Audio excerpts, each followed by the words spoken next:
రాష్ట్ర వ్యాప్తంగా ఆర్టీసీ కార్మికులు సమ్మెలో పాల్గొన్నారు. మనం ఈరోజు మంచిర్యాల డిపో ముందు ఉన్నాము. ఈ డిపో ముందు ఆర్టీసీ కార్మికులు సమ్మెలో పాల్గొన్నారు. వారు మనతో పాటు ఉన్నారు. అసలు ఈ సమ్మెకు కారణం ఏంటి మనం తెలుసుకునే ప్రయత్నం చేద్దాం. చెప్పండి, ఎందుకు మీరు ఈ సమ్మెలో పాల్గొంటున్నారు? ఇంతకుముందే మేము మేనిఫెస్టోలో పెట్టిన సమస్యలు ఉన్నవి. అవి నెరవేర్చకుంటే మేము ఈ సమ్మెకు ముందుకు రావడం జరిగింది. మేనిఫెస్టోలో ఉన్న సమస్యలనే మేము అడుగుతున్నాము. మాకు కావాల్సిన సమస్యలనే మేము అడుగుతున్నాము. ఏం గొంతమ్మ కోరికలు కోరటం లేదు. అది మాకు ఉద్యోగ భద్రత, గవర్నమెంట్లో విలీనం చేయడము, యూనియన్లు రావడము. యూనియన్లు లేకపోవడం వల్ల అధికారులు మమ్మల్ని ఘోరమైన టార్చర్కి అనుభవిస్తున్నాం.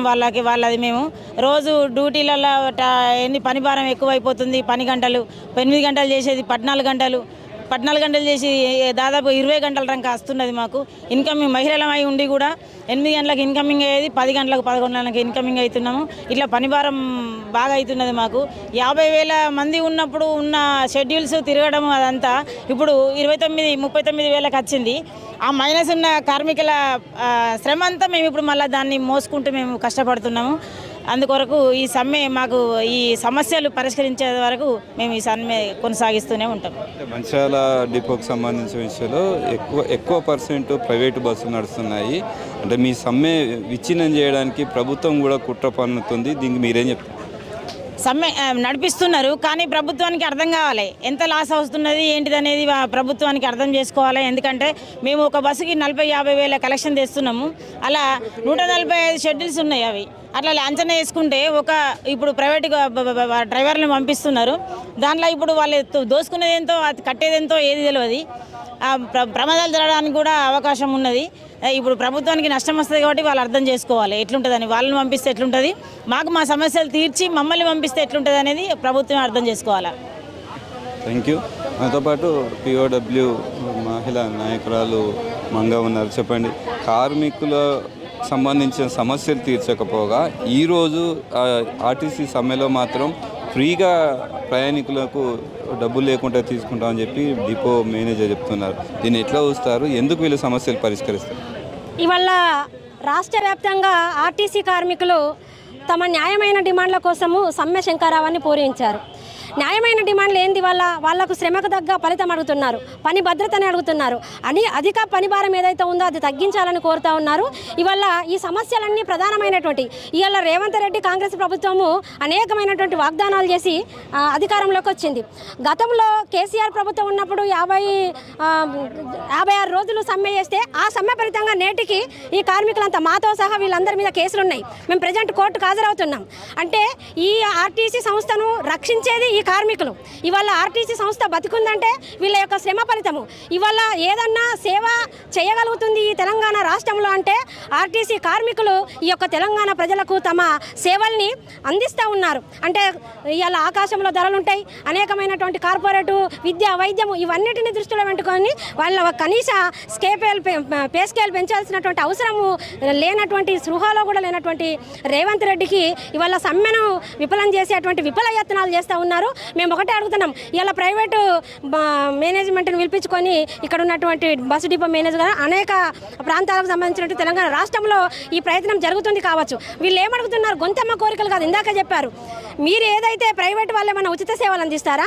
ఉచితంగా ఇవాళ నిజంగానే మీరు వాళ్ళ లెక్కలు కరెక్ట్గా ఉండయి, ఎంత వస్తుందో తెలియదు, ఎంత ఇస్తుందో తెలియదు. అదే మా న్యాయమైన డిమాండ్లు పరిష్కరించి ఇవాళ ప్రైవేట్ వాళ్ళని పిలిపించకుండా మా డిమాండ్లు పరిష్కారం చేసి మేము సేవలు అందించడానికి అహర్నిశలు కృషి చేస్తున్నటువంటి కార్మికుల సమ్మెని వల్ల పక్కదోవ పట్టించడం కోసం, విఫలం చేయడం కోసము ప్రైవేటు వాళ్ళతో సంప్రదింపులు చేయడం అనేటువంటిది మంచిది కాదు. గతంలో కేసీఆర్ ప్రభుత్వాన్ని మెడలు వంచినాము. కేసులకు దేనికి కూడా భయపడకుండా 56 రోజులు మహిళలు కూడా దాంట్లో పిల్ల జల్లల్ని మొత్తం విడిచిపెట్టి సమ్మెలో పాల్గొన్నారు. అదే రీతిలో ఇవాళ వాళ్ళ న్యాయమైన డిమాండ్ల కోసము సమ్మెలో పూర్తి కాలము వాళ్ళ సమస్యల పరిష్కారం కోసము సంపూర్ణంగా వాళ్ళు పాల్గొనడానికి సిద్ధంగా ఉన్నారు. సమ్మెను మీరు విచ్ఛిన్నం చేయాలని చూస్తే మాత్రము అది ఉధృత స్థాయికి వెళ్తుంది. అట్లాగే వివిధ మహిళా సంఘాలు, కమ్యూనిస్టు సంఘాలు, వామపక్ష సంఘాలు, ప్రజా సంఘాలు అందరూ కూడా ఈ యొక్క న్యాయమైన సమ్మెకు మద్దతుగా ఉంటుంది. అట్లాగే ప్రగతిశీల POW మహిళా సంఘం కూడా వీళ్ళ సమ్మెకు సంపూర్ణ మద్దతును తెలియజేస్తున్నాం. Okay, thank you. మనతో పాటు న్యూ డెమోక్రసీ నాయకులు లాల్ కుమార్ ఉన్నారు.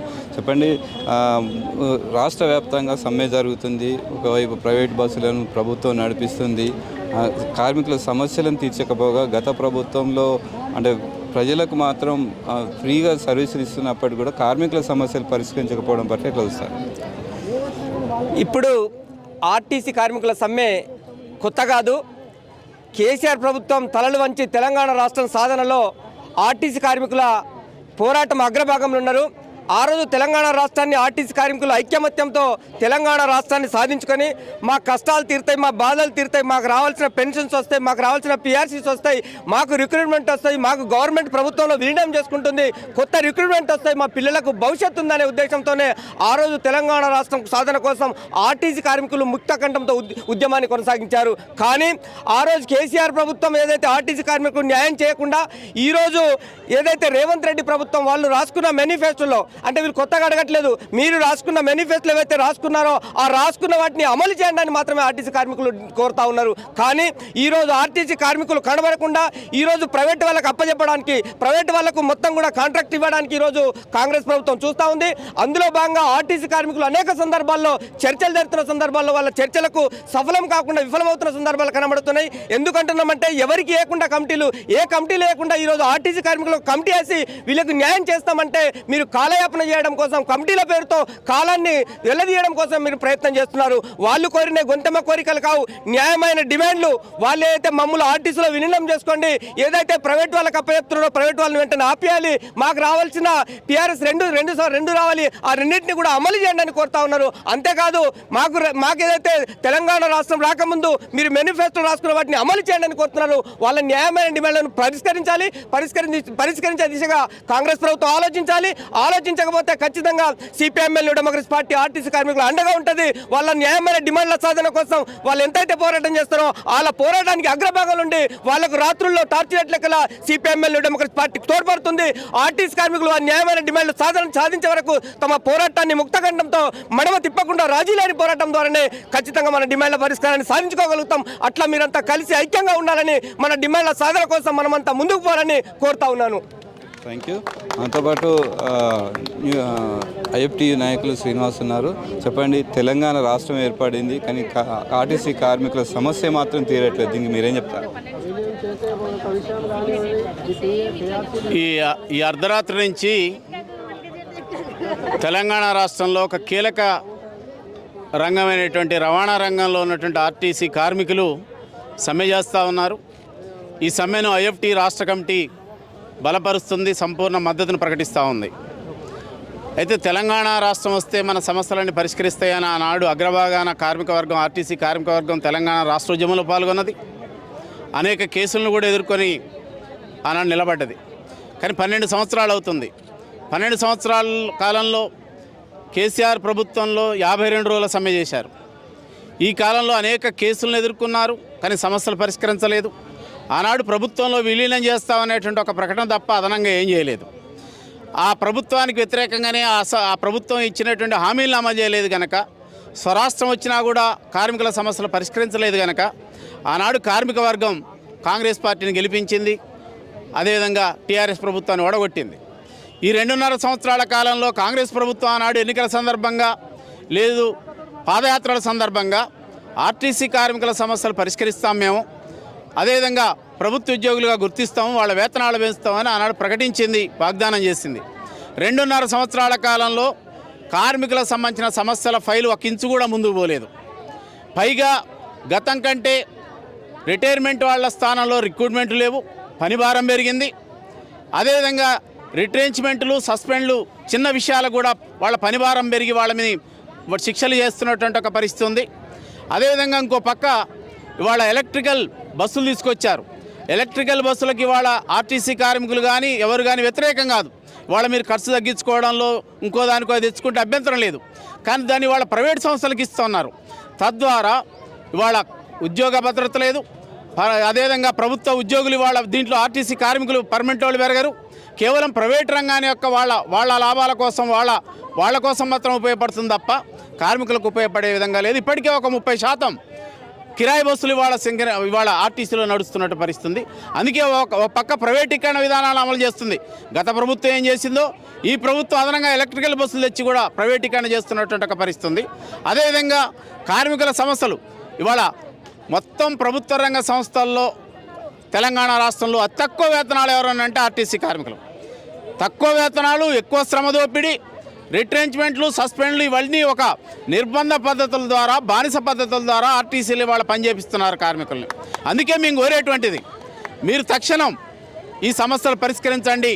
ఇవాళ సమ్మెకు ఇవాళ సరదాగా చేయట్లే, అనేక రోజులుగా ప్రభుత్వానికి రిప్రజెంటేషన్ చేస్తూ ఉన్నారు.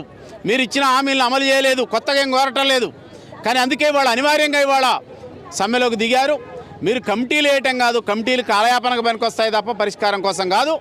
మీకు సమస్యలు ఏంటో తెలుసు కనుక ఈ సమస్యల మీద తక్షణం రాష్ట్ర ప్రభుత్వమే కూర్చొని పరిష్కారం దిశగా మీరు ఆలోచించండి. సమ్మెకి ఇవాళ సమ్మె పోయారంటే కారణం ప్రభుత్వం, రాష్ట్ర ప్రభుత్వం సమస్యలను సకాలంలో పరిష్కరించలేదు కనుకనే అనివార్యంగా ఇవాళ సమ్మెలోకి దిగాల్సి వస్తుంది. కనుకనే మీరు తక్షణం పరిష్కరించండి. సమ్మెను విరమించే మార్గాలు పరిష్కార మార్గం ద్వారా మాత్రమే, సమస్యలను పరిష్కరించడం ద్వారా మాత్రమే సమ్మె విరమణ తప్ప లేకపోతే ఎన్ని రోజులైనా కార్మికులు సమ్మెకు సిద్ధంగా ఉన్నారు. కనుక మీరందరూ కూడా సమస్యలు రాష్ట్ర ప్రభుత్వం పరిష్కరించండి. లేకపోతే రాబోయే జరిగేటువంటి పరిణామాలన్నీ కూడా ఈ రాష్ట్ర ప్రభుత్వం బాధ్యత వహించాల్సి వస్తుందని మేము హెచ్చరిస్తా ఉన్నాం ఈ రాష్ట్ర ప్రభుత్వాన్ని.